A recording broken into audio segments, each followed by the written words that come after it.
साथीहरु, अहिले कालापानी, लिपुलेक र लिम्पियाधुरामा आफ्नै भूमिमा इन्डियाले नेपाललाई जानको लागि रोक लगाएको खबर प्राप्त भएको छ। यो भर्खरकै कुरा हो। इन्डियन सेना कालापानी छोड, कालापानी छोड, कालापानी छोड। इन्डियन सेना कालापानी छोड, कालापानी छोड, कालापानी छोड। इन्डियन सेना कालापानी छोड, कालापानी छोड, कालापानी छोड। नागरिकको आत्मविश्वास र देशको स्वाभिमान बढाउन तत्कालीन रूपमा नेपालको राष्ट्रिय सेनालाई सर्वशक्तिमान बनाउन सबै खाले अत्याधुनिक हतियार उपलब्ध गराउनका साथै दुई विशाल छिमेकी अरब भन्दा बढी जनसंख्या भएका देशको बीचमा भएको यथार्थलाई मध्यनजर राख्दै उनीहरूबाट सुरक्षित रहनका लागि र विश्वमा नेपालको अस्तित्व र स्वाभिमान उच्च राख्न नेपालको सेनालाई लामो दूरी प्रहार गर्न सक्ने missile, anti craft missile, anti tank missile, rocket launcher सहित सबै खाले अत्याधुनिक हतियारहरू उपलब्ध गराएर नेपाली सेनालाई सर्वशक्तिमान बनाउँदै नेपाललाई गौरवशाली परमाणु शक्ति सम्पन्न राष्ट्रको रूपमा परिणत गर्ने हाम्रो लक्ष्य हो। त्यहाँ जुन बीओपी भएको एरियामा अब बङ्कर सहितको भोलि हामीलाई केही पर्यो भने हामी लड्न र भिड्न सक्ने गरी सुरक्षाको व्यवस्था पनि मिलाउनु पर्छ भन्ने हाम्रो सचेत नेपालीको सोच हो। अन्य मुलुकका नागरिकलाई जस्तै इन्डियनलाई पनि अनिवार्य रूपमा प्रवेशाज्ञाको व्यवस्था गर्नुपर्छ।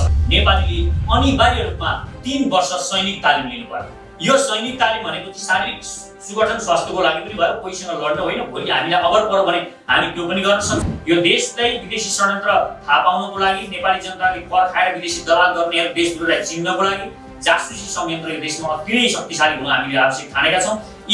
यसको लागि हामीले दुई किसिमको आन्तरिक र बाह्य जासुसी संयन्त्रको विकास गर्नुपर्छ र यी विभाग नेपालको कुनै पनि बेला शक्तिशाली नेपाली गुप्तचर विभाग, इजरायलको मोसाद र उत्तर कोरिया जस्तो शक्तिशाली जासुसी संस्था बनाउने हामीले परिकल्पना गरेका छौँ। लेन्डुबे सांसद बनाउने गरेकोले राष्ट्रिय सभा जुन पङ्गु भइसकेको कारणले अब भविष्यमा पनि योबाट हामीले आशा गर्न नसक्ने स्थिति रहेको कारणले यसलाई पूर्ण रूपमा खारेज गर्ने राष्ट्रिय सभालाई र एक सदनात्मक व्यवस्था बनाइने।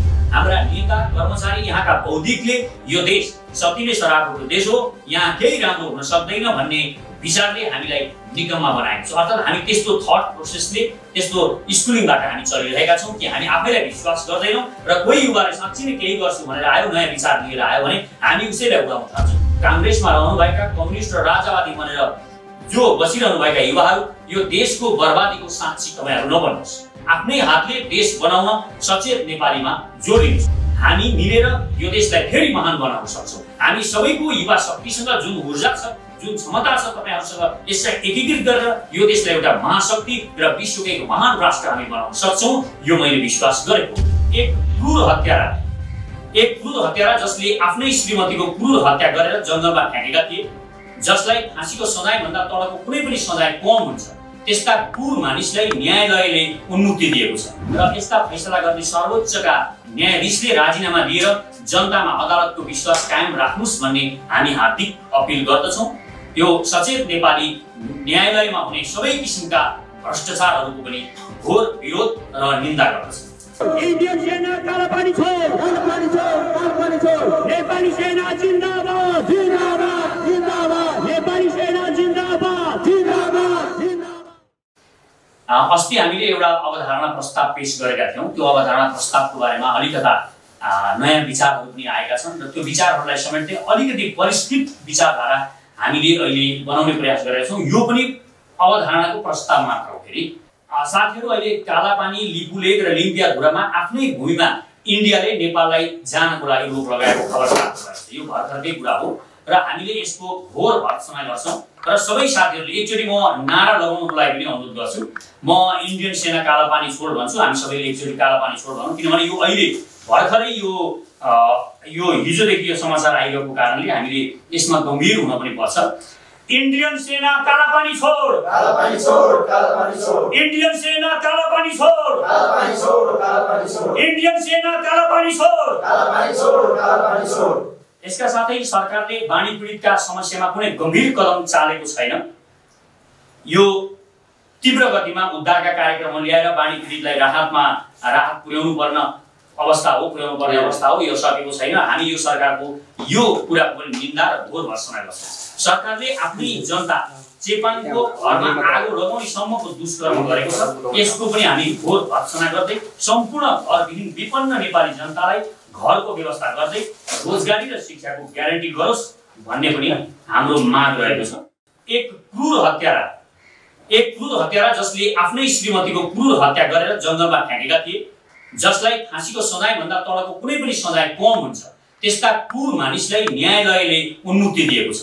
यो घोर लज्जाको कुरा हो र लज्जाको कुरा त हो नै, साथै अदालतप्रति पनि अविश्वासको स्थिति सिर्जना भएको छ।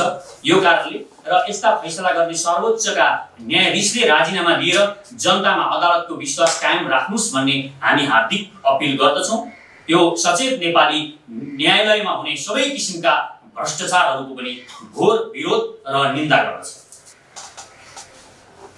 यदि युवालाई देश चलाउने जिम्मा दिने हो भने अहिलेका नेताले 50 वर्षमा गरेको काम युवाले 5 वर्षमा गर्न सक्छन् र 10 वर्षमा नेपाललाई विश्वकै धनी देशमा रूपान्तरण गरेर सिङ्गापुर जस्तो बनाउन सकिन्छ भन्दा धेरै युवा साथीहरू नै यसको विरोध गर्ने गर्नुहुन्छ र यो विरोधमा बोल्ने गर्नुहुन्छ। उहाँहरूलाई यस कुरामा विश्वास लाग्दैन। म चकित भइरहेको छु उहाँहरू युवाहरूलाई नि यो कुरामा किन विश्वास लागिरहेको छैन। र उहाँहरू भन्नुहुन्छ विकास युवाले होइन विचारले गर्ने हो। त्यसो भए के म यति कुरा पनि थाहा नपाएर बोलिरहेको होला त? हो, मलाई पनि थाहा छ देश बनाउनलाई महान विचारले नै हो देश बनाउनु। र युवालाई मौका दियो भने गर्छन् भन्नुको मेरो मतलब के हो भने त्यो विचार पनि बुढाहरूसँग भन्दा युवाहरूसँग नै बढी हुने गर्छ। युवाहरू शिक्षित हुन्छन्, युवाहरू ऊर्जावान हुन्छन्, युवाहरू गतिशील हुन्छन्, अनुसन्धान र खोज गर्ने उनीहरूको बानी हुन्छ। त्यसैले मैले यो देशमा साँच्चै नै विकास र समृद्धि चाहने हो भने अब यो देशबाट बुढाहरूले जुन साथ ओगटेका छन् पार्टीमा पनि सरकारमा पनि कर्मचारीमा जतासुकै जुन वृद्ध मानसिकताहरू, यो शारीरिक वृद्ध मात्रै होइन मानसिक रूपमा पनि वृद्ध मानसिकताले अहिले देश ओगटेर बसेका छन्, तिनीहरूबाट यो देशलाई मुक्त गराउनु जरुरी छ भन्ने हाम्रो ठम्याइ पनि हो। अब यो देशबाट बुढाहरूले ओगटेका पार्टी जस्तो कम्युनिस्ट, काङ्ग्रेस र राजावादीहरूबाट आशा गर्न हामीले छोड्नै पर्छ। हामी सचेत नेपालीले दिएको विचारबाट युवालाई राजनीतिमा स्कुलिङ गरेर ल्याएर यो देशलाई सम्पन्न बनाउन सकिन्छ भन्ने हाम्रो विश्वास छ, मेरो यो विश्वास रहेको छ। आज लाखौं योग्य दिदीबहिनी तथा दाजुभाइलाई राजनीतिमा सक्रिय प्रशिक्षित गराएर देश चलाउने जिम्मा दिनुपर्छ भन्ने मेरो ठम्याइ छ र सचेत नेपालीले पनि यही अवधारणा बनाइरहेको छ। र म खुल्ला रूपमा आह्वान पनि गर्छु काङ्ग्रेसमा रहनुभएका कम्युनिस्ट र राजावादी बनेर जो बसिरहनुभएका युवाहरू, यो देशको बर्बादीको साक्षी तपाईहरू नबन्नुहोस्। आफ्नै हातले देश बनाउन सचेत नेपालीमा जोडिनुहोस् र तपाईहरू यही आएर आफैले, अब यहाँ कोही नेता छैन, कोही यहाँ त्यस्तो सर्वमान्य नेता छैन, हामी सबै एउटै छौँ। त्यो भएको कारणले हामी सबै मिलेर यो देश बनाउने, यो सिस्टम सुधार्ने हामीले गर्ने हो भन्ने हाम्रो मान्यता हो। र उनीहरूले यस्तो सिस्टम बनाएका छन्, तपाईँ त्यहाँ जतिसुकै तपाईँ काङ्ग्रेस कम्युनिस्ट र राजावादी बनेर जतिसुकै तपाईँ राम्रो काम गरेर देखाउनुहोस्, जतिसुकै तपाईँसँग राम्रो विचार होस्, तपाईँलाई त्यहाँ कुनै मास्टर स्तरको पदमा पुग्न सक्नुहुन्न। तपाईँ उनीहरूले सबै त्यसरी सिस्टम मिलाएका छन्, तपाईँलाई जाने उनीहरूले कुनै व्यवस्था गरेका छैन। हामी प्रस्तावक र समर्थक बिना नै भोलि हामी कसरी बाटो खोल्दैछौँ यो पनि केही कुराहरू त छन्। र हामी चाहिँ अहिले तत्काललाई हामीलाई कोही भोलि हाम्रो सचेत नेपाली पार्टी बनिसकेपछि यो पार्टीको अध्यक्ष एक कार्यकाल भन्दा हुनेवाला छैन र यसमा जानको लागि कुनै अहिले कैलालीबाट होस् या जुम्लाबाट कोही पनि युवक आएर म पनि यो पार्टीको अध्यक्ष बन्छु भनेको खण्डमा उहाँ बन्न सक्नुहुन्छ। अर्थात् कुनै पनि विचारधारा राम्रो छ भने अवसर स्वत नै यहाँ प्राप्त गरिन्छ र उहाँले आफ्नो विचार दिन सक्नुहुन्छ। यसरी देश चलाउने एउटा युवाले हो भन्ने हामीलाई विश्वास छ। जुन युवाहरूले नै अहिले हामीलाई एक किसिमको अविश्वास गरिरहनु भएको छ भनेर मैले माथि भने त्यसको मुख्य कारण भनेको उहाँहरूले आफैले आफैलाई गरेको अविश्वास हो। र यो अविश्वास युवा शक्ति कमजोर भएर गरिएको होइन। हाम्रा नेता कर्मचारी यहाँका बौद्धिकले यो देश सती नै सरापेको देश हो, यहाँ केही राम्रो हुन सक्दैन भन्ने विचारले हामीलाई निगममा बनाएको छ। अर्थात् हामी त्यस्तो थट प्रोसेसले त्यस्तो स्कुलिङबाट हामी चलिरहेका छौँ कि हामी आफैलाई विश्वास गर्दैनौँ र कोही युवाले साँच्चै नै केही गर्छु भनेर आयो, नयाँ विचार लिएर आयो भने हामी उसैलाई उडाउन थाल्छौँ, किनभने युवासँग यो विचार हुन्छ र युवाले गर्न सक्छ भन्ने कुरा हामी स्वयंलाई अरूले दिएको अविश्वासको कारणले यो हाम्रो माइन्डमा बसेको छ। म हरेक युवाहरूलाई आफूभित्रको अपार सम्भावना र सामर्थ्यमा विश्वास गर्नको लागि हार्दिक अनुरोध गर्छु। वास्तवमा युवामा महान शक्ति लुकेर रहेको हुन्छ, जुन शक्तिको बारेमा तपाईले थाहा नभएको कारणले मात्र यो अविश्वास बनेको हुन्छ। र जुन तपाईँ आफूभित्रको त्यो अपार सम्भावनाको पहिचान गर्नुहुन्छ त्यो बेला पनि तपाईलाई डर चाहिँ लाग्छ, यत्रो शक्ति म भित्र कहाँ थियो होला र कहाँ छ होला र भन्नेमा तपाईलाई फेरि पनि शंका लाग्छ। यो शक्तिको पहिचान गर्नुस्, आफ्नो शक्तिको पहिचान गर्नुस्। तपाईसँग वास्तवमै अपार सम्भावना रहेको छ।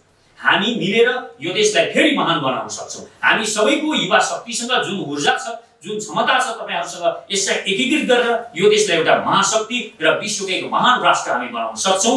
यो मैले विश्वास गरेको, यो विश्वास मैले मलाई भन्दा पनि तपाईलाई विश्वास गरेको। यो पहिला तपाईले पुण्य बसाइलाई अविश्वास गरिरहनु भन्दा तपाई आफूलाई अविश्वास गरिरहनु भएको छ भन्ने मलाई लाग्छ र पहिला आफूलाई विश्वास गर्ने कलाको विकास गर्नुस्। हामीसँग एउटा कडी छ, हामीसँग एउटा साधन स्रोत छ, त्यो हो भनेको हाम्रो नैतिकता, हाम्रो इमानदारीता र हाम्रो ऊर्जा। यी कुराहरुलाई र हाम्रो नयाँ विचार, यी विचारहरुलाई लिएर हामी अघि बढ्यौं भने हामी वास्तवमै देश महान बनाउन सक्छौं। यो हामीले विश्वास गरेको हो। सचेत नेपाली पार्टीमा कुनै पनि पदमा सल्लाहकार सम्मानको पद बाहेक एक कार्यकाल हुनेछ। अर्थात यहाँ कुनै पनि अध्यक्ष, जिल्लाको अध्यक्ष एक कार्यकाल हुनेछ, उसले त्यहाँभन्दा माथि जान पाउनेछन्, तर त्यही बसिरहन्छु भनेर त्यहाँ गुटबन्दी गर्न पाउने छैन। केन्द्रमा पनि कुनै प्रकारको गुटबन्दी हुने छैन, किनभने आज सबै बिग्रिएको गुटबन्दीको कारणले गर्छ।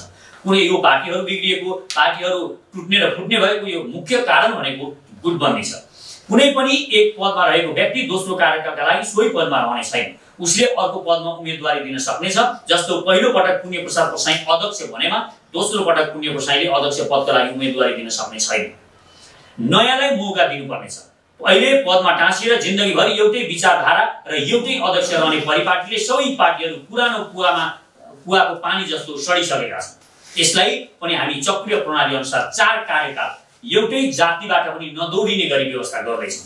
यो अलिकता गम्भीर छ, यसलाई अलि गम्भीर रूपमा बुझ्नु हुन अनुरोध गर्छु। किनभने यो देश भनेको हामी जति पनि यहाँका 125 जाति भाषा भाषी छौं, हामी सबैले मिलेर बनाउने भइसकेपछि हामीले हाम्रा पदहरू पनि त्यो किसिमले समानुपातिक गर्दै त्यो किसिमले उनीहरूलाई लिडरशिपमा लाँदै अगाडि बढाउनु पर्छ। हामी के भन्छौँ, यो योग्य छैन, म मात्र योग्य छु भनेर आफू मात्र पद ओगट्ने र मेरो विचारले मात्रै चल्नुपर्छ भन्ने, तर अरू विचारलाई दबाउने, अरू जाति, अरू समुदाय, अरू विभिन्न वर्गहरूमा पनि धेरै राम्रा विचारहरू आउँछन्। हामीले लिडरशिपको तालिम दिएर उनीहरूका ती विचारहरू ल्याएर देशमा त्यो विचारलाई पनि प्रयोग गर्ने भन्ने मेरो सोच हो। चक्रीय प्रणाली अनुसार 4 कार्यकाल एउटै जातिबाट नदौडिने, यो हाम्रो पार्टीभित्रको पनि कुरा हो। यो देशको राष्ट्र प्रमुख र प्रधानमन्त्रीको मात्र कुरा गरिरहेको छैनौँ र व्यवस्था गरी मिलाउनेछौँ। र तर जिल्ला अध्यक्षले आफू रहेको माथिल्लो पदमा प्रतिस्पर्धा गर्न भने सक्नेछन्। र जिल्लामा चाहिँ के गर्न खोजिएको छ भने हामीले जुन जिल्लामा जुन जातिको बाहुल्यता छ त्यहाँ त्यो जातिलाई उत्थानको लागि पहल गर्ने। जस्तो कुनै क्षेत्रमा दलित समुदायको साथीहरू बढी हुनुहुन्छ, कुनै क्षेत्रमा तामाङ समुदायको बाहुल्यता छ, कुनै क्षेत्रमा चौधरी राजवंशीहरूको बाहुल्यता छ भने त्यहाँको नेतृत्वमा उहाँहरूलाई नै अगाडि बढाउनु पर्यो। हामीले त्यसो गरेको खण्डमा हामीले नेतृत्वको विकास गर्न सक्छौँ। देशभरि नै नयाँ किसिमका नेतृत्व दिन सक्ने नयाँ क्षमताहरू, नयाँ विचारहरू आउन सक्छन् भन्ने मेरो बुझाइ छ। यो बुझाइको विषयमा अब तपाईहरुले आफ्ना प्रतिक्रियाहरू दिनु हुनेछ र देशभरिबाट यसलाई प्रतिक्रिया आउनेछ भन्ने मलाई विश्वास छ। र यसरी हामी सचेत नेपाली पार्टीलाई रोल मोडलको रूपमा प्रस्तुत गर्दै युवा र सबै जाति, समुदाय र वर्गलाई नेतृत्वमा पुर्याउने परिकल्पना हाम्रो हो। एउटा मान्छे अध्यक्ष भयो, हेर्नुस् तपाई 20 वर्षसम्म 30 वर्षसम्म एउटै अध्यक्ष हुने परिपाटी छ, यसले गर्दाखेरि नयाँ विचार आउन सकेको भन्ने हाम्रो ठाउँमै हो। सचेत नेपाली पार्टीको मुख्य वैचारिक दर्शन सुपर मोडर्निज्म र सर्व पहिचानवाद हुनेछ। यो हामीले अघिल्लो पटक पनि बताइसकेका छौं। यसले मानवताको मात्र नभएर सम्पूर्ण जीवन र जगतप्रति कल्याणकारी सोच राख्नेछ। अर्थात हामी जीवहरूप्रति पनि सकारात्मक र दयालु बन्नेछौँ। हामी कोहीप्रति क्रूर हुने छैनौँ, मानवताको मात्र कुरा गर्ने छैनौँ। हामी जीव र जीवात्मको कल्याण र यो पृथ्वीको प्रकृति र यो ब्रह्माण्डकै राम्रो पक्षको बारेमा, सकारात्मक पक्षको बारेमा हामी सोच्नेछौँ। अर्थात हाम्रो विश्व र ब्रह्माण्डीय दृष्टिकोण पनि हामीसँग हुनेछ भन्ने सोच हो। हामी सर्वोदय नभएर अन्त्योदयमा विश्वास राख्छौँ। अर्थात सबैभन्दा पुच्छरमा रहेका सीमान्तकृत वर्ग, जाति र समुदायलाई सबै खाले विकासको मूलधारमा ल्याउनु। अब यो कसरी ल्याउने भन्ने कुरा, जस्तो समानुपातिकमा अहिले के छ भने, अहिले समानुपातिकमा जस्तो सबै जनजातिको समानुपातिकमा जाने भनेको छ, कोटामा एउटा कुसुण्डाको आउने सम्भावना छैन। हामीले चाहिँ ती चेपाङहरू, ती कुसुण्डाहरू, ती राउटेहरू जो अति नै उनीहरूको आवाजै केन्द्रमा आइपुग्दैन, तिनीहरूलाई पहिलो प्राथमिकतामा राख्ने। यो समानुपातिक भित्र पनि उनीहरूलाई पहिलो प्राथमिकता दिने र उनीहरूको उम्मेदवार छैन भने मात्र हामीले अर्कोले प्रतिस्पर्धा गर्ने। यो अहिलेको समानुपातिक भित्र पनि अलिकति विकसित दृष्टिकोण हामीले राख्ने प्रयास गरेको हो। नागरिकको आत्मविश्वास र देशको स्वाभिमान बढाउन 3 कुरा, शिक्षा, आर्थिक विकास र शक्तिको आवश्यकता पर्ने भएकाले यी 3 लक्ष्य प्राप्तिका लागि सबै खाले प्रयास गर्नेछौँ। नागरिकको आत्मविश्वास र देशको स्वाभिमान बढाउन तत्कालीन रूपमा नेपालको राष्ट्रिय सेनालाई सर्वशक्तिमान बनाउन सबै खाले अत्याधुनिक हतियार उपलब्ध गराउनका साथै दुई विशाल छिमेकी अरब भन्दा बढी जनसङ्ख्या भएका देशको बीचमा भएको यथार्थलाई मध्यनजर राख्दै उनीहरूबाट सुरक्षित रहनका लागि र विश्वमा नेपालको अस्तित्व र स्वाभिमान उच्च राख्न नेपालको सेनालाई लामो दूरी प्रहार गर्न सक्ने missile, anti craft missile, anti tank missile, rocket launcher सहित सबै खाले अत्याधुनिक हतियारहरू उपलब्ध गराएर नेपाली सेनालाई सर्वशक्तिमान बनाउँदै नेपाललाई गौरवशाली परमाणु शक्ति सम्पन्न राष्ट्रको रूपमा परिणत गर्ने हाम्रो लक्ष्य हो। इन्डियासँग खुला सिमानाको कारणले नेपालको अर्थतन्त्र धराशायी भएको हो भन्ने हाम्रो ठम्याइ छ। सचेत नेपालीको ठम्याइ हो यो। र नेपाल सम्पूर्ण इन्डिया निर्भर बनेको र उत्पादन गर्नमा उत्साह हराएर गएको छ। हामी किनेर खाने बानी बसेको कारणले, हामीलाई सबै कुरा सजिलै प्राप्त भइरहेको कारणले, यो कारणले गर्दाखेरि हामी परनिर्भर बन्दै गइरहेका छौँ। मानसिकतामा पनि हाम्रो यही किसिमको विचार हावी भइरहेको छ। साथै 1000 भन्दा बढी स्थानमा इन्डियाले नेपाली सिमाना मिचेर नेपालको सुरक्षामा गम्भीर खतरा उत्पन्न भएको कारणले भारतसँगको सिमाना सम्पूर्ण रूपमा बन्द गर्न काँडे तारजाली लगाएर सुरक्षाकर्मीका लागि बङ्कर सहितको बिओपी, अहिले बिओपी मात्र भनिन्छ र काँडे तार मात्र भनिएको छ। हामीले चाहिँ हाम्रो सुरक्षाको लागि त्यहाँ जुन बिओपी भएको एरियामा अब बङ्कर सहितको भोलि हामीलाई केही पर्यो भने हामी लड्न र भिड्न सक्ने गरी सुरक्षाको व्यवस्था पनि मिलाउनु पर्छ भन्ने हाम्रो सचेत नेपालीको सोच। अन्य मुलुकका नागरिकलाई जस्तै इन्डियनलाई पनि अनिवार्य रूपमा प्रवेशाज्ञाको व्यवस्था गर्नुपर्छ भन्ने हाम्रो सोच। नेपाली सेनाको संख्या कम्तीमा 4 लाख, संख्यात्मक रूपमा पनि हामी 4 लाख पुर्याएर विश्वको सर्वशक्तिमान सेना बनाउने भन्ने हाम्रो सोच छ। र यो सेनाले निर्माणका कार्यहरू, यसमा नवनिर्माण सेना पनि बन्ने छ र विकास कार्य पनि यही सेनाले गर्नुपर्छ भन्ने हाम्रो ठम्याइ छ।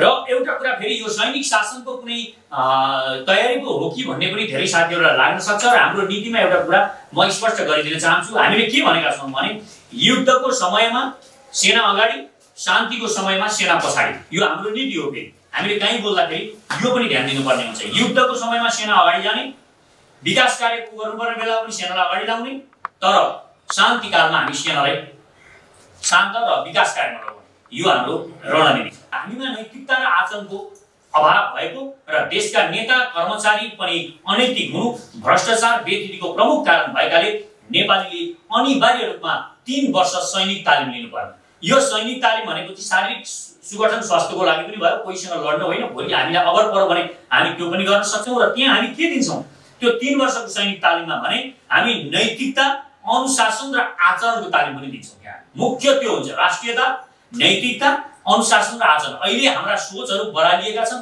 हाम्रो कोही पनि मानिस 10,000 रुपैयाँमा राष्ट्रद्रोही हुन सक्ने सम्भावना छ, किनभने नैतिकता के हो, आचरण के हो, राष्ट्रियता के हो, राष्ट्र के हो, यसको कुनै भ्याल्यु बुझेको छैन। नबुझेको कारणले हामीले यो बुझाउनुपर्छ बच्चैदेखि भन्ने, सानैदेखि यो बुझाउनुपर्छ भन्ने हाम्रो सोच हो। नेपाली सेनालाई स्थल सेना, वायु सेना, जल सेना र नवनिर्माण सेना। नवनिर्माण सेना भनेको चाहिँ हाम्रो अहिले चाहिँ हामीले पार्टीगत रूपमा नवनिर्माण सेना बनाउँछौँ। यो भनेको भोलिलाई हामी तयारी गर्नको लागि हो। यो नवनिर्माण सेनाले पहिलाको माओवादीहरूको जस्तो र अहिलेका विप्लवहरूको जस्तो कोही माथि आक्रमण गर्दैन। जनतालाई पिनले पनि घोस्दैन, मार्ने त कुरा कल्पना नगर्नुहोस्, जनतालाई पिनले पनि घोस्दैन। हामी विकास कार्यमा यो सेनालाई लगाउने हाम्रो सोच, विकास कार्यको लागि मात्र यो सेना प्रयोग हुनेछ।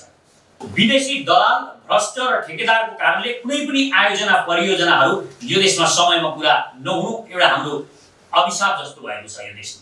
र यो कार्य चाहिँ कसले गर्छ त? अब भोलि हामी हाम्रो सरकार बनिसकेपछि हामीले के गर्छौँ भने हामीले नवनिर्माण सेनालाई काममा लान्छौँ र विकासका परियोजनाहरू, ठुला विकास परियोजना, राष्ट्र गौरवमय राष्ट्रिय परियोजनाहरूलाई हामी कोही दलाल ठेकेदारहरूलाई जिम्मा लाउँदैनौँ। किनभने यहाँ कुनै इन्डियन दलालले, कुनै पनि विदेशी दलालले त्यो होल्ड गरेर राखिदिने र विकास नबनाउने यो स्थिति हामीले देखेका छौँ। जस्तो तपाईँ मेलाम्ची हेर्नुहोस्, अरू पनि धेरै परियोजनाहरू हुलाकी राजमार्ग तपाईँ हेर्न सक्नुहुन्छ। यी 10औं वर्षदेखि, 10 वर्ष के भने 25 वर्षदेखि अड्किएका छन्। यो निर्माण कार्य, विकास कार्य हाम्रो नवनिर्माण सेनाले गर्नुपर्छ भन्ने र पछि हाम्रो सरकार बनिसकेपछि सेनाको यो निर्माण सेनाले गर्छ भन्ने हाम्रो ठम्याइ छ। राष्ट्रप्रमुखमा हाम्रो धारणा के छ त? प्रत्यक्ष निर्वाचित राष्ट्रप्रमुख रहने।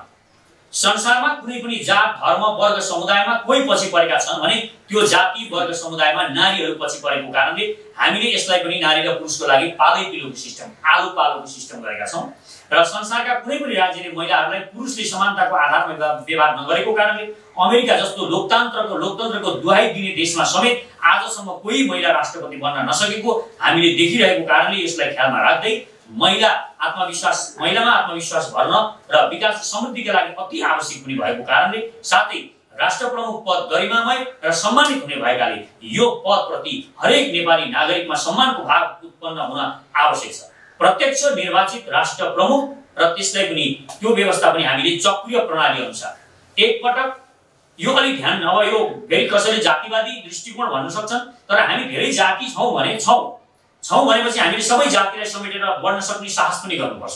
त्यसकारण हामीले यो पदमा पनि हामीले जातिगत रूपमा पनि मंगोल समुदायबाट आर्यन समुदायबाट दलित समुदायबाट तराई मूलवासीहरूबाट यसरी प्रत्यक्ष रूपमा निर्वाचित गरिने तर त्यो तरिकाले गरिने सबैलाई समेट्ने किसिमले र यो हामीले सोच बनाएका छौं र यस पदमा पुरुष र महिलाको आलो पालो रहने मैले त्यो त बताइसकेको छु।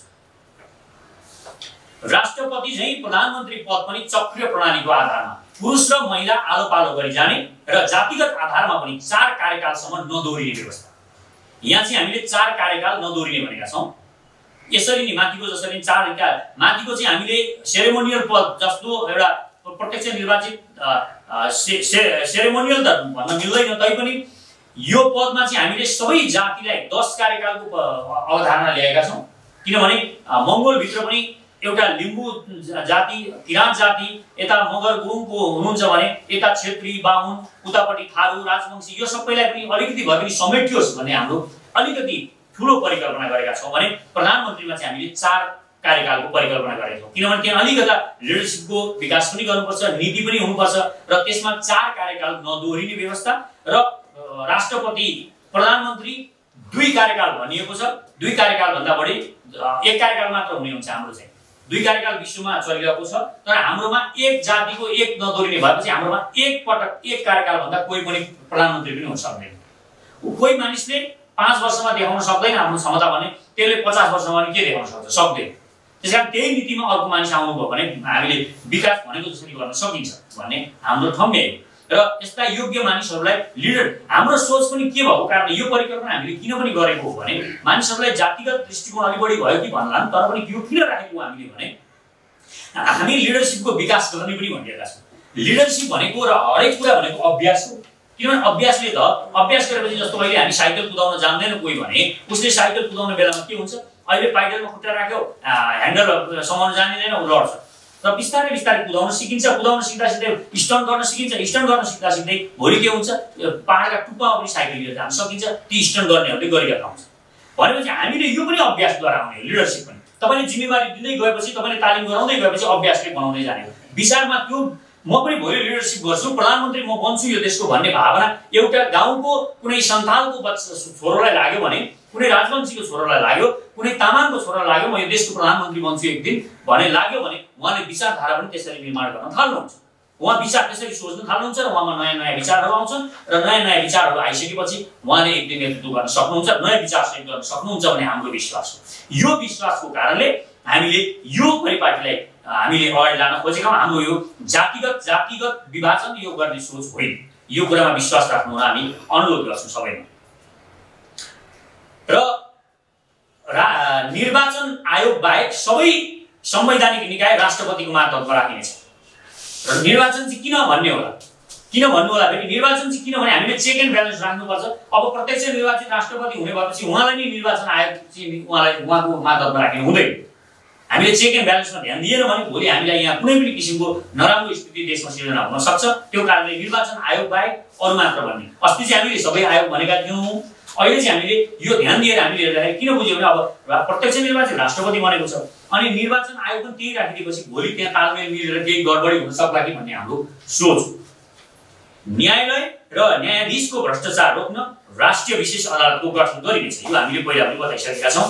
अदालतको आफ्नै प्रहरी हुनेछ र जनपद प्रहरीले प्रलोभन या प्रभावमा परेर कुनै पनि मुद्दाको जारी नलिने अहिले परिपाटीहरू तपाईलाई थाहा छ।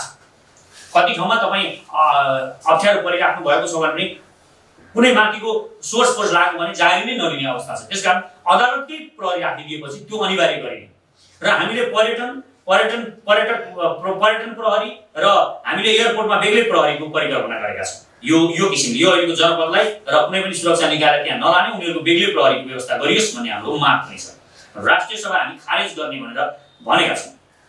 वास्तवमा राष्ट्रिय सभा विज्ञ विद्वान टेक्नोक्र्याट र चुनावमा खडा नहुनेहरूका लागि बनाइएको सभा थियो, तर यो राजनैतिक प्रणालीले यसलाई दुर्गन्धित बनायो। पार्टीहरूले हरुवा चरुवा नेताका स्वास्नी गर्लफ्रेन्ड, हुके बैठके, भ्रष्ट व्यापारी र ठेकेदार, कमिसन खोर, दलाल, राष्ट्रघातीहरूलाई, विदेशी दलालहरूलाई समेत लेन्डुबे सांसद बनाउने गरेकोले राष्ट्रिय सभा जुन पङ्गु भइसकेको कारणले अब भविष्यमा पनि योबाट हामीले आशा गर्न नसक्ने स्थिति रहेको कारणले यसलाई पूर्ण रूपमा खारेज गर्ने राष्ट्रिय सभालाई र एक सदनात्मक व्यवस्था बनाइने, प्रतिनिधि सभा र सांसद संख्या पनि घटाइने, विज्ञ विद्वान टेक्नोक्र्याट र चुनावमा खडा नहुनेहरूका लागि केही सिट प्रतिनिधि सभामा रिजर्भ राखिने र सांसद भनेको देशको नियम कानुन बनाउने निकाय भएकाले त्यहाँ अस्वस्थ प्रतिस्पर्धा सधैँ प्रत्युत्पादक हुने गर्छ। त्यसैले सांसद संख्या प्रत्यक्ष र समानुपातिक दुवै तर्फका गरेर 151 मात्र बनाइने।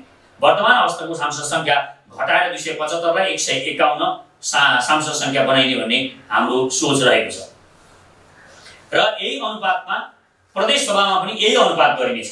यसरी नै घटाइनेछ। यही अनुपातमा अहिले जसरी माथि घटाइन्छ त्यसरी नै घटाइनेछ। अब निर्वाचन प्रणाली कस्तो हुन्छ त?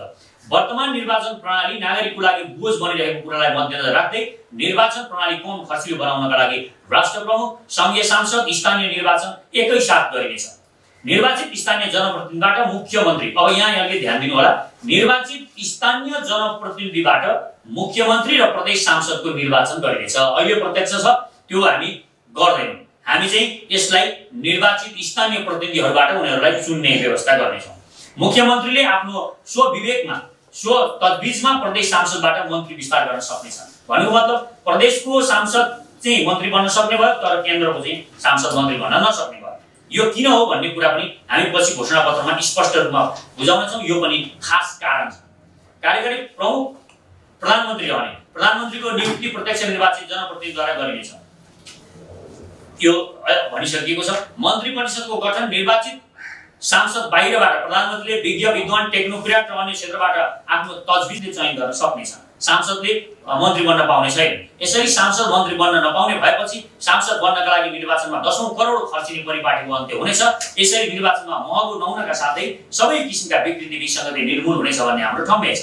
मन्त्री परिषद केन्द्रीय सरकारमा 20 जना भन्दा बढी नहुने गरी मन्त्री रहनेछ। अस्ति चाहिँ यो मन्त्री 10 जना भनिएको थियो, यो निकै कम हुने कुरा धेरै साथीहरूले गर्नुभयो र हामीले पनि अनुमान गर्यौं र यसलाई ध्यान दिँदाखेरि यो वास्तवमा 20 सम्म चाहिँ हुनुपर्ने रहेछ केन्द्रमा भन्ने हामीलाई लागेको छ। सांसदको काम देशको नियम कानुन बनाउनको लागि भएकाले सांसदहरू मन्त्री बन्न नपाउने कुरा हामीले भनिसकेका छौँ।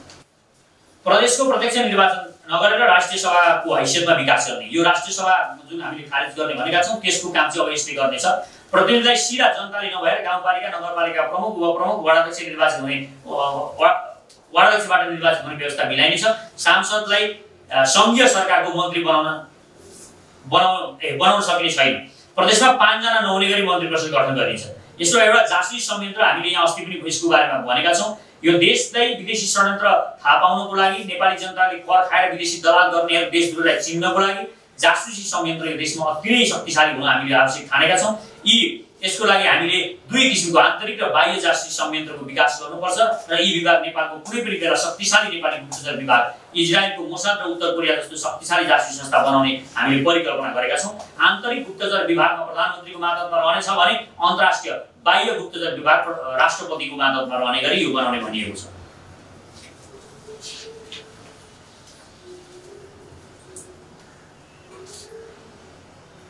अब आर्थिक नीति,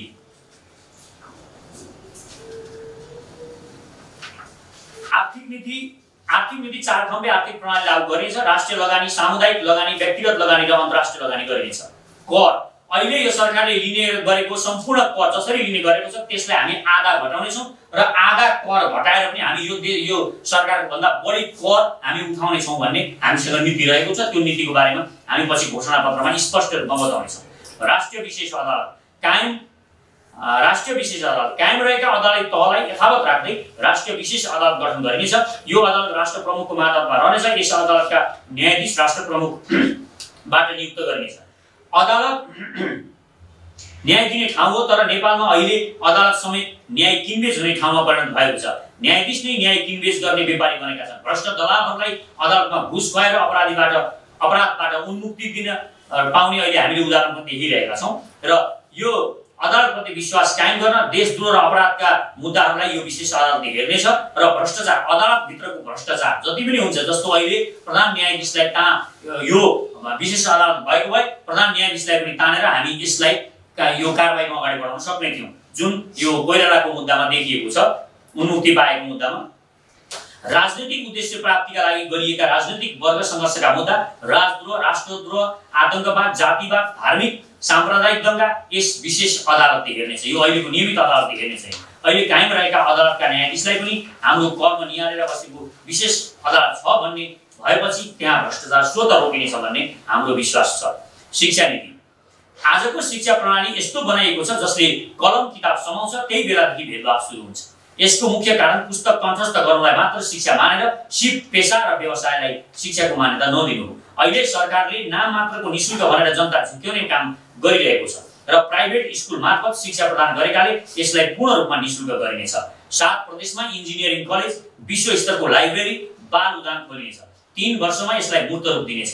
यसरी नेपाललाई विश्वको शिक्षाको हब बनाइनेछ र हरेक प्रदेशमा अनुसन्धान केन्द्र समेत निर्माण गरिनेछ। आज कोही युवकले, कोही जोसिलो युवाले केही अनुसन्धान, केही नयाँ सोच लिएर आउनुभयो भने उहाँका कुनै पनि कुराहरूको सुनवाई हुने निकाय नै छैन। उहाँको प्रतिभा त्यत्तिकै खेर जान्छ, किनभने सुनिँदैन। तपाईँ इजरायलमा जानुभयो भने कुनै पनि एउटा साना 14-15 वर्षको मात्र होइन, 7-8-9 वर्षको बच्चाले पनि केही नयाँ कुरा भनेर आयो भने उसको कुरा मन्त्रीले पनि सुन्ने गर्छ। त्यहाँ नयाँ विचारलाई के हो त भनेर त्यसमा अनुसन्धान गरिन्छ। पछि होइन रहेछ भने होइन रहेछ, तर एकचोटि सुनिन्छ र त्यसलाई प्रमोट गरिन्छ। हामीले पनि यो उत्साहको वातावरण सिर्जना गर्नुपर्छ। नयाँ विचारलाई हामीले सधैँ प्राथमिकतामा राख्नुपर्छ। त्यो विचार गलत छ, सही छ, हामीले त्यसलाई मूल्याङ्कन गर्नुपर्छ, तर नयाँ विचारलाई आउन दिनुपर्छ। यो कारणले गर्दाखेरि हामीले एउटा अनुसन्धान केन्द्रको पनि परिकल्पना गरेका हौँ। रोजगारी नागरिकको अधिकार हो, यसको ग्यारेन्टी राज्यले गर्नेछ।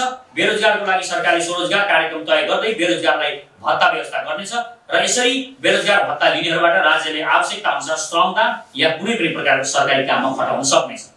राज्यले सबै खाले सिप शिक्षा र निशुल्क गर्नेछ। सिप र शिक्षाको आधारमा डिग्रीको व्यवस्था गरिनेछ। यो अलिक मानिसहरूलाई पछि गएको छैन, यसलाई अझ धेरै बुझाउन जरुरी छ र त्यसमा तपाईहरुले ध्यान दिनुभयो भने यसलाई तपाईहरुले बुझाउन सक्नुहुन्छ भन्ने मेरो विश्वास छ। शैक्षिक डिग्रीको आधारमा मात्र योग्यताको मूल्याङ्कन गरिने अहिलेको विश्वको शिक्षाको परिपाटी हो। यो परिपाटीलाई तोड्दै सिपमूलक योग्यतालाई पनि समान रूपमा मूल्याङ्कन गर्ने नीति लिनेछ। जस्तो एउटा किसानले 15 वर्ष नियमित कृषि कर्म गरेमा उनको योग्यताको सिपको आधारमा प्राक्टिकल र मौखिक परीक्षाले उहाँलाई स्नातक तहको डिग्री प्रदान गर्न सक्नेछ। यसैगरी 25 वर्ष निरन्तर कर्म गरेर कुनै पेशा व्यवसाय सिपमा विज्ञता हासिल गरी विषयगत प्राक्टिकल र मौखिक परीक्षा पास गरेर उहाँले अनुसन्धान गरेको खण्डमा उहाँलाई पनि यो पीएचडी को डिग्री समेत दिन सकिनेछ। यो व्यवस्थाले हरेक कर्मलाई सम्मान दिई पेशाको आधारमा गरिने सबै खाले विभेदको अन्त्य हुनेछ। अहिले के हुन्छ, जति राम्रो जुत्ता सिलाउन जाने पनि, जति कलात्मक जुत्ता सिलाउन जाने पनि एउटा सार्कीदाईको भ्यालु छैन। तर एउटा बीए पास गरेर आएको जसले केही पनि जानेको हुँदैन, दुईटा किताब पनि उसलाई त्यो किताब पनि भोगेको हुँदैन, त्यही किताब पनि भन्न आउँदैन, तर उहाँलाई साहित्य पढेको हुन्छ, तर साहित्यको एउटा कविता पनि लेख्न आउँदैन, तर उहाँलाई सम्मान छ। तर एउटा कलात्मक रूपमा एउटा कलाको काम गर्ने राम्रा कलात्मक जुत्ता बनाउने साथीदाईको सम्मान छैन। त्यसकारण भाँडा माझ्नु पनि कला हो, सानोभन्दा सानो काम गर्नु, पेन्टिङ गर्नु पनि कला हो। सबै कला हुन्, कर्म जति सबै कला हुन्। यी कलाको हामीले सम्मान गर्नुपर्छ र यी कलालाई पनि उच्च सम्मान दिएर हामीले राख्नुपर्छ। र यसको लागि हामीले एउटा स्पष्ट नीति, टिचर र किसानको अझै अभूतपूर्व सम्मान हुनुपर्छ भन्ने हामीले ठानेका छौँ। किनभने टिचरहरूले यो किसिमको प्रेरणा प्रदान गर्नुहुन्छ, त्यसकारण टिचरलाई सम्मान गरिनुपर्छ र किसान जसले हामीलाई पाल्नु भएको छ, यो देशलाई बचाउनु भएको छ र यो देशलाई शक्तिशाली बनाउँछु भन्दाखेरि हामीले आर्मी शक्तिशाली बनाउँछु भन्दा किसान र टिचरलाई शक्तिशाली बनाउनु भनेको चाहिँ यति गर्न सक्यौँ भने चाहिँ यो सबै कुरा यहाँ जोडिन्छ। किसानले अर्थतन्त्र प्रबल सबल बनाउनुहुन्छ, अनि हामीले टिचरले शिक्षालाई प्रबल बनाउन सक्नुहुन्छ र आर्मीले सेना शक्ति देशलाई शक्तिशाली बनाउन सक्नुहुन्छ। यी 3 कुरामा हामीले ध्यान दिन्छौँ र यो जुन संस्कार छ, कलम बोक्ने महान र कैँची बोक्ने चाहिँ केही पनि होइन भन्ने अवहेलना गर्ने यो परिपाटीलाई तोड्नको लागि हामीले यसलाई उदाहरण पनि दिने गरेका छौँ। जस्तो एउटा टियुबाट एउटा PhD को स्कलर जानुहुन्छ, उहाँ थेसिस लेख्न जानुहुन्छ, PhD एउटा माझी दाइको बारेमा थेसिस लेख्न जानुहुन्छ, उहाँले माझीको बारेमा अनुसन्धान गर्नुहुन्छ, उहाँले उहाँको जीवन सबै कुरा बुझ्नु त हुन्छ, बुझ्नुहुन्छ, तर बुझेर पनि के हुन्छ, उहाँलाई न जाल हान्न आउँछ, न माछा मार्न आउँछ, न पौडी खेल्न आउँछ, तैपनि उहाँले PhD को डिग्री पाउनुहुन्छ, तर त्यो सबै थोक आउने त्यो माझी दाइप्रति सम्मान छैन। त्यसकारण मैले के भन्न खोजेको भने हामीले एउटा गोब्रे किराको बारेमा कसैले अनुसन्धान गर्नुभयो, मानिलिउँ गोब्रे किराको बारेमा कोहीले PhD गर्न जानुभयो, गोब्रे किराको बारेमा PhD गर्नुभयो भने सबै गोब्रे किराले कसरी हिँड्छ, कसरी गर्छ, सबै कुरा उहाँलाई थाहा हुन्छ, तर के गोब्रे किराले के सोच्छ, गोब्रे किराले के भाग्छ, उसको त्यो PhD गर्नलाई थाहा हुन्छ? हुँदैन। गोब्रे किराको बारेमा थाहा पाउनको लागि PhD गरेर हुँदैन, गोब्रे किरा नै भन्नुपर्छ। त्यसकारण हामीले के भनेको हो भने कुनै पनि जातिका समस्या, कुनै पनि देशभित्रका कुनै पनि समस्या, वर्गका समस्या त्यो बुझ्नको लागि त्यही वर्गको अनुसन्धान PhD गरेर मात्र हुँदैन, त्यही वर्गलाई ल्याउनुपर्छ, त्यही वर्गको मानिसलाई ल्याएर हामीले पढाउन लाउने, बोलाउन लाउने र उहाँका कुरा सुनिदिनुपर्छ, मूलधारमा उहाँलाई ल्याउनुपर्छ भन्ने हाम्रो नीति हो। भाषा, बोलचालको माध्यम भाषा नेपाली हुनेछ, तर राज्यले सबै मातृभाषामा शिक्षा दिने व्यवस्था गर्नुको साथै क्षेत्रगत रूपमा जुन भाषाको बाहुल्यता छ त्यो स्थानमा सरकारी माध्यम भाषा त्यही मातृभाषालाई पनि बनाइनेछ, नेपाली भाषासँगै त्यो मातृभाषालाई पनि बनाइनेछ र संसदमा पनि कोही नेपाली बोल्न नसक्नेलाई त्यहाँ आउनुभयो, आइपुग्नु भयो सांसद बनेर भने उहाँलाई मातृभाषामा बोल्ने व्यवस्था गरिनेछ र त्यो ट्रान्सलेट गर्ने व्यवस्था त्यो संसदले नै गर्नेछ, अनुवादको व्यवस्था सरकारले गर्नेछ, संसदले गर्नेछ, तर कुनै विदेशी देशको भाषा चाहिँ बोल्न पाइने छैन। परराष्ट्र नीति, विश्वमा असंलग्न परराष्ट्र नीति अवलम्बन गर्ने कुनै पनि राष्ट्रको उन्नति नभएको कुरा हामीले ध्यान दिएका छौँ। अहिलेसम्म संसारको इतिहास हेर्नुहोस्, कुनै पनि राष्ट्र जसले असंलग्न परराष्ट्र नीति मानेको छ ती कोही पनि धनी छैन, सब गरिब र कङ्गाल छन्, तिनीहरूको कसैको पनि उन्नति भएको छैन। र यस्तो किसिमको नीति भनेको एक किसिमले राष्ट्रप्रति यो नसकेको असंलग्न नाममा कुनै पनि अर्को राष्ट्र एउटा राष्ट्रसँग लम्पसार चाहिँ पर्ने तर असंलग्न चाहिँ भनिरहने यो ढुलमुले आत्मसमर्पणवादी चरित्र देखाइएको छ। यो देखियोले विश्व नेपालप्रति र यस्ता जो पनि असंलग्न परराष्ट्र नीति मान्ने छन् यी देशहरूप्रति कसैको पनि देशको संसारभरि विश्वास रहन गएको छैन। यो हामीले देखेको कारणले जसलाई संसारले असंलग्न राष्ट्र मानिरहेको छ त्यो कुनै न कुनै आफै गुटमा परिणत भएको छ। असंलग्न चाहिँ भन्छ तर आफै गुटमा परिणत भइरहेको छ र त्यसमा नेतृत्व गर्नेले आफ्नो स्वार्थको लागि अरूसँग सम्बन्ध बनाइरहेको छ, गुटमा मिसिएको छ, तर असंलग्न भनेर नारा चिन्दिरहेको छ। यो परिपाटी हामी तोड्नेछौँ। विश्व 3 गुटमा परिणत भएको भन्ने हामीले मानेका छौँ, त्यो असंलग्नलाई पनि हामीले गुट मानेका छौँ र एक किसिमले भन्नुपर्दा असंलग्नताको औचित्य पनि अहिले संसारबाट समाप्त भइसकेको छ। यो परिप्रेक्ष्यमा अब यसमा झुन्डिनुपर्ने आवश्यकता नठानेको कारणले नेपाल र नेपालीको अनुकूल हुने गरी नेपाललाई जहाँ र जुन राष्ट्रबाट फाइदा हुन्छ हामीले त्यही आधारमा संलग्नताको सिद्धान्त अवलम्बन गर्नेछौँ। कुनै पनि विदेशीले सिधै प्रधानमन्त्री र राष्ट्रपतिलाई भेट्न नपाउने गरी परराष्ट्र मन्त्रालय मार्फत नै आउनुपर्ने कडा व्यवस्था गरिनेछ र कुनै पनि सरकारी निकायको कर्मचारी र राष्ट्रको नेताले विदेश भ्रमण गर्दा परराष्ट्र मन्त्रालयमा जानकारी दिनै पर्ने बाध्यकारी व्यवस्था, किनभने को के को लागि गइरहेको छ भन्ने कुरो राष्ट्रलाई थाहा हुनुपर्छ भन्ने हाम्रो सोच हो। अनुदान, कुनै पनि राष्ट्रले आफ्नो स्वार्थ नभए अर्कालाई सित्तैमा गुन्द्रुक पनि नदिने भएकाले MCC मात्र होइन सबै खाले अनुदानहरू बन्द गरेर नेपाल र नेपालीको आवश्यकताको परियोजनामा सस्तो ब्याजमा हामीले बरु ऋण लिएर विकास कार्य गर्नुपर्दछ। कसैको पनि अनुदान नलिने, किनभने उनीहरूले हामीलाई उनीहरूको विचारहरू त्यो अनुदानको कारणले राजनीति गर्छ। विभिन्न बहानामा नेपालमा भित्रिएका अनेक नामधारी NGO, INGOले नेपालमा अनेक विघ्नता मचाउने, हामी बीच जातीय विद्रोह उत्पन्न गराउने र हामीलाई फुटाउने, नेपालीलाई फुटाउने र हाम्रो पौरखमाथि पनि धावा बोलिरहेको छ। किनभने केही एउटा गाउँमा गएर एउटा मानिसलाई सित्तैमा केही कुरा दिइसकेपछि के हुँदो रहेछ भने त्यहाँको वरिपरिको अरू मानिसहरू पनि मलाई पनि कुनै दिन दिन्छ भनेर कामै गर्न छोड्ने, यो किसिमको परिपाटीको पनि विकास भइरहेको कारणले यो कुनै पनि किसिमको NGO, INGOहरूलाई ठाडो रूपमा खारेज गर्ने हामीले यो नीति लिएका छौँ। नागरिकताको सम्बन्धमा नेपालको कुनै पनि राजनीतिक परिवर्तनको समयमा इन्डियाले नेपालमा कुनै पनि प्रयोजनमा बसोबास गर्दै आएका आफ्ना इन्डियन नागरिकहरूलाई र चीनको तिब्बतबाट समेत नेपाल बसेका चिनिया नागरिकहरूलाई बसको टिकट बाँडे जस्तो यो नागरिकता बाँड्ने जुन प्रचलन देशमा चलाइएको छ 2045 सालदेखि यो चलेको छ, यसलाई हामी पूर्ण रूपमा खारेज गरेर अङ्गीकृत नागरिकलाई कुनै पनि किसिमको राजनीतिक अधिकार दिनु हुँदैन र राष्ट्रिय परिचय पत्र एउटा अर्को व्यवस्था गर्ने हामीले सोच बनाएका छौँ। अति विपन्न, निम्न मध्यमवर्गीय, शारीरिक र मानसिक रूपमा अपाङ्गता भएका व्यक्तिहरूलाई परिचय पत्रको व्यवस्था गरिनेछ र अति विपन्न वर्गको जीवनस्तर उकास्न, उनीहरूलाई शिक्षा, रोजगार र आवासको सम्पूर्ण व्यवस्था सरकारले गर्नेछ। भन्नुको मतलब अति विपन्न हामीले छान्नु पर्छ। अति विपन्न वर्ग को हो त भनेर छानिसकेपछि यो सडकमा घर बनाएर बसेका, विभिन्न जग्गाहरू सरकारी जग्गाहरू लिएर अतिक्रमण गरेर बसेका यी मानिसहरूलाई सरकारले चिनेर समेटेर यिनीहरूको बसोबासको व्यवस्था गर्नु पर्यो। किनभने कोही पनि नेपाली अब बासविहीन बन्नु हुँदैन, त्यो सरकारले व्यवस्था गर्नुपर्छ भन्ने हाम्रो धारणा हो। अनिवार्य प्रवेश आज्ञा नेपाल प्रवेशको लागि इन्डियालाई पनि अनिवार्य रूपमा प्रवेश आज्ञा लागू गरिनेछ, जसरी अरू देशलाई लागू गरिनेछ। बिना भिजा कोही पनि नेपाल छिर्न सक्ने छैन। यसले अपराधिक प्रवृत्तिको मानिसले कन्ट्रोल मात्र गर्ने छैन, गलत नियतले नेपाल प्रवेश गर्नेमाथि पनि निगरानी गर्न सहज हुनेछ।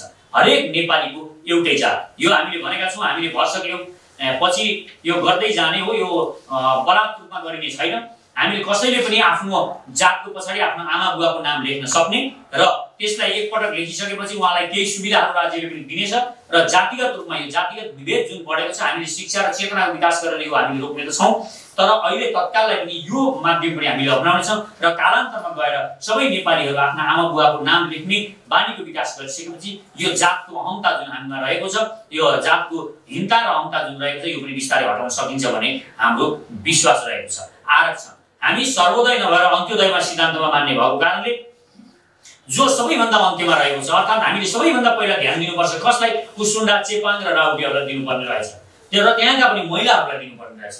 र यसरी हामी सबैभन्दा अन्त्यमा जो छन् तिनीहरूलाई माथि उठाउनेछौँ। राज्यको जीवनस्तर र राज्यको खुसी, उनीहरूको आर्थिक अवस्था सुधार्नको लागि राज्यले व्यवस्था गर्नेछ। महिलाहरूलाई आरक्षण र समानुपातिक कोटा बढाएर 50% पुर्याउनुपर्छ, किनभने 55% महिलाहरू हुनुहुन्छ। महिलाहरूलाई एउटा ठुलो शक्तिलाई बाहिर राखेर यो संसारको उन्नति र खुसी आउन सक्दैन। महिलाहरूलाई देशको मूलधारमा जसरी भए पनि ल्याउनु पर्ने, राज्यले आफ्नो कानुन बनाएर ल्याउनु पर्ने यो व्यवस्था हामीले गर्नुपर्छ भन्ने हाम्रो मान्यता हो। नेपालको परिस्थिति सुदृढ व्यवस्था रहेको जति पनि जाति छन् उनीहरूलाई प्रतिस्पर्धामा विश्वास राख्नको लागि हामीले भन्नेछौँ र अहिले पनि समानुपातिको जुन कोटा छ त्यसमा पनि हामीले अति पिछडिएका जाति, त्यो जातिभित्र पनि जस्तो अब दलित समुदाय भनिरहँदाखेरि पनि हामीले दलित समुदायमा पनि सबैभन्दा पछाडि को हुनुहुन्छ? जस्तो सबैभन्दा अलि मास्लो सुविधामा र अलिकति सुविधा पाएको र अलिकति शिक्षित पनि विश्वकर्मा हुनुहुन्छ भने अलिकति सार्की समुदाय अलिकति बढी पिछडिएको हुनुहुन्छ कि त्यो वर्गलाई पहिला उठाउनमा ध्यान दिने हो कि भन्ने हाम्रो मान्यता छ। र हामी संविधानबाट यो दलित भन्ने शब्द पनि खारेज गरेर त्यो ठाउँमा पेसाकर्मी अथवा केही अर्को शब्द प्रयोग गर्न चाहन्छौँ, त्यो हामी छलफलबाट पारित गर्नेछौँ।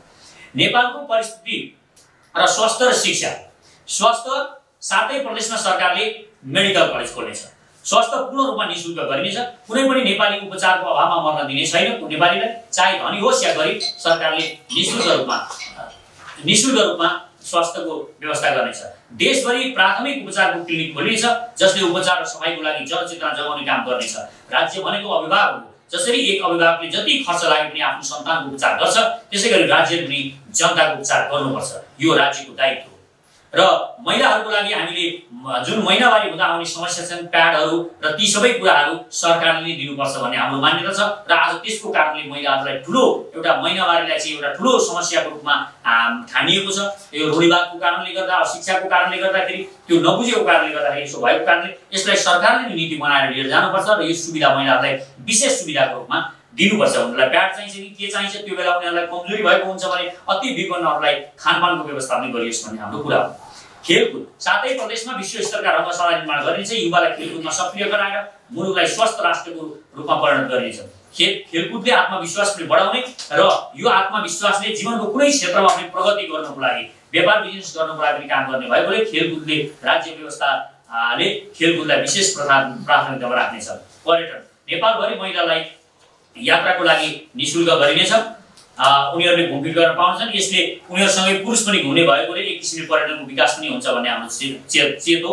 हामी सचेत नेपालले नेपाल मात्र होइन विश्वका शासन सत्ता चलाउनको लागि नै जीवन जगतलाई सही रूपमा पहिचान गरेर बुझ्ने, व्यवहार गर्न, मानव जीवनलाई अझ सहज र सरल बनाउन सकिन्छ भन्ने विश्वासको आधारमा नयाँवाद र नयाँ दर्शनको विकास पनि गरेका छौँ, जसलाई हामीले सर्वपहिचानवाद र परिष्कृत आधुनिकतावादको नाम दिएका छौँ। कुनै बातको आलोचना त्यही व्यक्तिले मात्र गर्न सक्छ र हाम्रो सर्वपहिचानवाद र यसलाई पनि बुझेर मात्र कसैले हामीसँग सोधेर पहिला हामीबाट बुझेर मात्र यसको आलोचना गरियोस् भन्ने हाम्रो ठम्याइ हो। यस सिद्धान्तले मानिसलाई सर्वश्रेष्ठ प्राणी भनेर मान्ने कुरा अस्वीकार गर्छ, तर मानिसको यो आत्मविश्वास जगाउनको लागि हामीले यो कुरा बोल्न चाहिँ सक्छौँ। यो श्रेष्ठताको यो श्रेष्ठता अस्तित्वमा भएको अरू प्राणीको लागि कुनै पनि कामको छैन। यो सर्वपहिचानवादी दर्शनले मान्दैन। सर्वश्रेष्ठ भन्नु मानवको स्वघोषणा मात्र हो र कुनै पनि अरू जनावरहरूले उनीहरूलाई चेतना दिने हो भने हामीलाई सर्वश्रेष्ठ मान्दैन भन्ने हाम्रो विश्वास हो। र सबै चीज आफ्नो आफ्नो अस्तित्व र आफ्नो आफ्नो पहिचान हुन्छ भन्ने पनि हाम्रो धारणा हो। यसमा हरेकको आफ्नो मूल्य हुन्छ। मानवको जुन मूल्य हुन्छ, जनावरहरूको आफ्नो ठाउँमा आफ्नो मूल्य हुन्छ, बोट बिरुवाहरूको आफ्नो ठाउँमा मूल्य, उसको पहिचान हुन्छ। हामीले आफूलाई सर्वश्रेष्ठ भन्नु भनेको चाहिँ हामीले आफू अहम गर्नु मात्र हो, हामीले आफूलाई महान भन्न खोज्नु मात्र हो भन्ने हाम्रो ठम्ने। कुनै पनि कर्म सर्वसाधारण जनताका लागि हो र जुनसुकै कर्म पनि हामीले गर्छौँ र सम्मान गर्छौँ, हामीले काम गर्छौँ भने त्यो कर्म हाम्रो भरसक जनताको लागि हुनुपर्छ। जनतालाई राम्रो हुने किसिमको, अति कमजोर मानिसहरूको लागि हितमा हुने। हामीसँग शक्ति प्राप्त होस् या हामीले कुनै पनि प्रकारको शक्ति प्राप्त गरौँ, शिक्षा प्राप्त गऱ्यौँ भने त्यो मानव हितको लागि गरिनुपर्छ। त्यसको उपयोग मानव हितको लागि गरिनुपर्छ।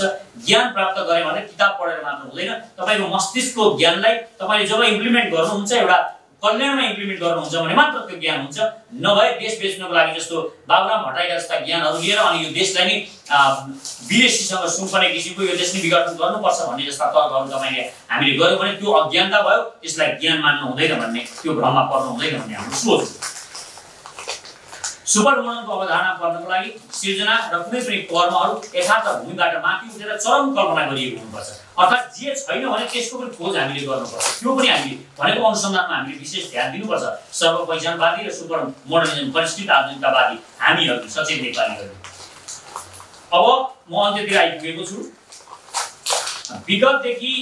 विगतदेखि वर्तमानसम्मको राजनीतिक घटना परिघटनालाई अध्ययन गर्दाखेरि नेपाली जनताले पटक पटक विभिन्न राजनीतिक सङ्घर्ष गर्यो। हामीले राणा फालेर प्रजातन्त्र ल्यायौँ, पञ्चायत फालेर लोकतन्त्र ल्यायौँ, राजा फालेर गणतन्त्र ल्यायौँ, यति नपुगेर सङ्घीय लोकतन्त्र गणतन्त्र ल्यायौँ। हामीलाई लाग्यो अब सबै खाले राजनीतिक क्रान्ति सक्यो, अब मुलुक विकास, समृद्धि र शान्तिको दिशामा अघि बढ्नेछ। तर हामीले सोचेको जस्तो केही भएन। झन् तीव्र रूपमा विदेशी दलाल सक्रिय भएर आन्तरिक राजनीतिक दखल दिएको गोलमालको अवस्था सिर्जना गर्दै नेपाललाई नेपालीकै विरुद्धमा उचालेर गृह सृजना मात्र गरेनन्, विदेशी शक्तिले नेपालको जनतालाई बनाएको संविधानको विश्व रङ्गमञ्चमै विरोध गर्दै नेपालको सार्वभौमसत्ता अखण्डतामाथि नै धावा बोल्दै नेपाली भूभाग कब्जा गर्नसम्म पछि परेन।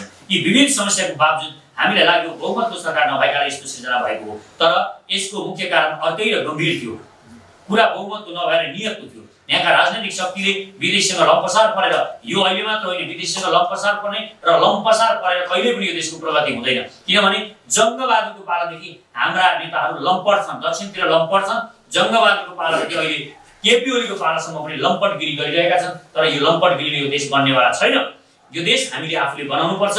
त्यसकारण यी लम्पट पर्ने अहिलेका यी नेता, यी दलाल, यी भ्रष्टहरूको र यी जो विदेशी टेन्डरमा यो देश चलाउन खोजिरहेका छन् तिनीहरूको विरुद्धमा अब एउटा क्रान्ति बाँकी छ भन्ने हाम्रो अवधारणा हो। अबको क्रान्ति भनेको यिनै दलालका विरुद्धमा गर्न बाँकी रहेको हाम्रो निर्क्योर हो र यसलाई हामी युवा शक्ति जाग्नुपर्छ भन्ने हाम्रो बुझाइ हो। र यो देशको शक्तिमा युवाहरू पुग्नुपर्छ र युवाहरूले शक्ति आफ्नो हातमा लिएपछि उनीहरूले वास्तवमा सोचेको जसरी हामीले परिकल्पना गरेको देश बनाउन सक्छन् भन्ने युवा हाम्रो सचेत नेपालीको ठम्मै हो। यी दलालहरूले अहिलेको युवा शक्तिलाई यो र त्यो बहानामा यो मूलधारको राजनीतिबाट अलग थलग गरिरहेका छन्। यो हामीले पहिचान गरेका छौँ।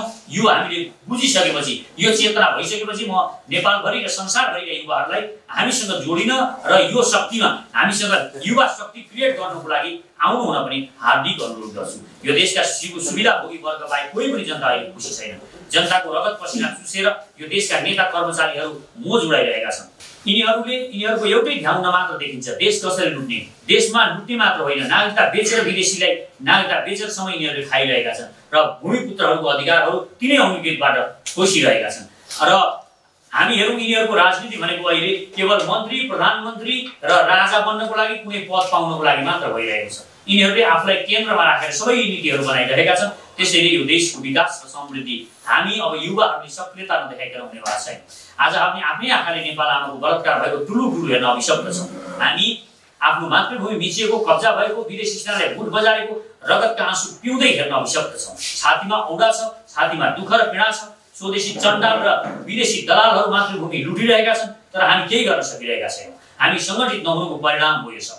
अब युवा सङ्गठित हुन जरुरी छ। हाम्रो एक भोटको भरमा यिनीहरू सत्ता पाउँछन्, शक्ति पाउँछन्, विलासी गाडी पाउँछन्, पद पाउँछन्, प्रतिष्ठा पाउँछन्, मन्त्री, मुख्यमन्त्री र प्रधानमन्त्री अनि राजा हुन्छन्, राष्ट्रपति हुन्छन्, सांसद, अध्यक्ष र उपाध्यक्ष हुन्छन्, कुर्सी पाउँछन्, यत्रो सम्मान प्रतिष्ठा र वैभव पाउँछन्, तर यी निगमहरू त्यो सुविधा उल्टै यो देशको जनताको विपरीत दिशामा उनीहरूको विरुद्धमा उनीहरूलाई लुट्नको लागि प्रयोग गरिरहेका छन्।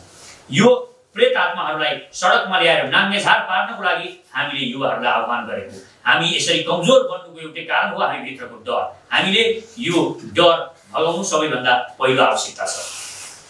अब हामी सचेत नेपाली यो देशलाई भ्रष्ट लुटेर देशद्रोही लेन्डुपेबाट मुक्त गराउँछौँ। अब हामी यो देशलाई पञ्चे मण्डले राजावादी काङ्ग्रेस र कम्युनिस्टबाट मुक्त अर्थात् यिनीहरूको जुन पुनियत छ योबाट मुक्त गराउन चाहन्छौँ। हामी मान्छे मुक्त होइन, उनीहरूको विचारबाट यो देशलाई मुक्त गराएर अब नयाँ विचार हाम्रो जुन सचेत नेपालीले लिएको विचार छ, सर्वपहिचानवादी विचार, यो विचारबाट यो देशलाई माथि उठाउन सकिन्छ भन्ने हाम्रो विश्वास छ। यी नेताहरूले भन्दा 7 गुणा बढी भ्रष्टाचार र देशद्रोही कर्मचारीहरूले गरिरहेका छन् र कर्मचारीमा पनि हामीले 12 वर्ष नीति ल्याएका छौँ। 12 वर्षभन्दा बढी कर्मचारी एकपटक भइसकेपछि 12 वर्ष मात्र हुने र 12 वर्ष पछाडि उसले फेरि त्यो पद छोड्नुपर्ने र त्यहाँ नयाँहरू ल्याउने, युवाहरूलाई मौका दिने भन्ने हाम्रो सोच छ। र अख्तियारहरू पनि हामीले भनेका छौँ। अख्तियार कस्तो बनाउने भन्ने कुरा आउँछ। अख्तियारले अहिले कुनै पनि किसिमको काम गर्न सक्दैन, यसले भ्रष्टाचारलाई कारबाही गर्न सक्दैन भ्रष्टाचारीलाई। त्यसकारण हामीले राष्ट्र प्रमुखको मातहतमा अख्तियार बनाउने र त्यसमा पनि 40 वर्षदेखि मुनिकाहरूलाई लिएर जाने भन्ने हाम्रो सोच छ। त्यसमा 40 वर्षदेखि मुनिहरूका कुनै पनि यस्ता कर्मचारी, भू कर्मचारीहरू लिएर नजाने र युवाहरूलाई लिएर गइसकेपछि उनीहरूले निडरताका साथ गर्न सक्छन् भन्ने छ। र जासुसी संस्थामा हामीले जुन भनेका छौँ त्यसमा बाह्य जासुसी संस्थामा चाहिँ जुन हामीले शक्तिशाली जासुसी संयन्त्र बनाउने भनेका छौँ त्यसमा चाहिँ पहिलो प्रमुख हुनको लागि अविवाहित हुनुपर्छ भन्ने हाम्रो मान्यता। र अन्त्यमा अब म अन्त्यमा आइसकेको छु। यथास्थितिवादी, परिवर्तन विरोधी, दलाल, भ्रष्टलाई सचेत नेपालीको विचार अराजक र अति विद्रोही लाग्न सक्छ, तर न्यायप्रेमी, कर्मवीर जनताको र कर्मशील जनताको र मानवतामा विश्वास गर्नेहरूका लागि, पृथ्वीका हरेक जीव र जीवात्प्रति संवेदनशील मानिसहरूका लागि, जागरुक मानिसहरूका लागि भने, चेतनाले भरिएका मानिसहरूका लागि भने हाम्रो विचार वास्तवमै उच्च कोटिको लाग्न सक्छ। किनभने हामी प्रेमको सञ्चार गर्ने र विकास र अन्त्यमा रहेका मानिसहरूलाई माथि उठाउने विचारले अघि बढिरहेका छौँ। हामी विनिर्माणलाई होइन, उत्तर आधुनिकतालाई पनि होइन, हामी पुनर्निर्माणमा जोड दिन्छौँ। यसका लागि केही भत्काउनु र ढाल्नु पर्दैन, त्यही माथि रोपिदिएर हामी नयाँ सिर्जना गर्न सक्छौँ भन्ने हाम्रो विश्वास र ठम्याइ छ। भत्काउनु र खालि कुनै कुरा छ भने त्यसलाई उलटपुलट पार्ने, भत्काउने, यो भएन त्यो भएन भन्नेमा अहिले परिपाटी छ। उद्योगहरू बेच्ने, उद्योगहरूले राम्रो गर्न सकेन भने लगेर इन्डियनहरूलाई लगेर उद्योगहरू बेचिदिने भएका उद्योगहरू, र यो किसिमको परिपाटीले अहिले हामी भत्काउने। अहिले के छ भने हामी पनि अहिले जनताको माग छ, प्रदेश यो काम छैन भन्ने, तर पनि हामी अहिले भत्काउने यो खेलमा हामी लाग्दैनौँ।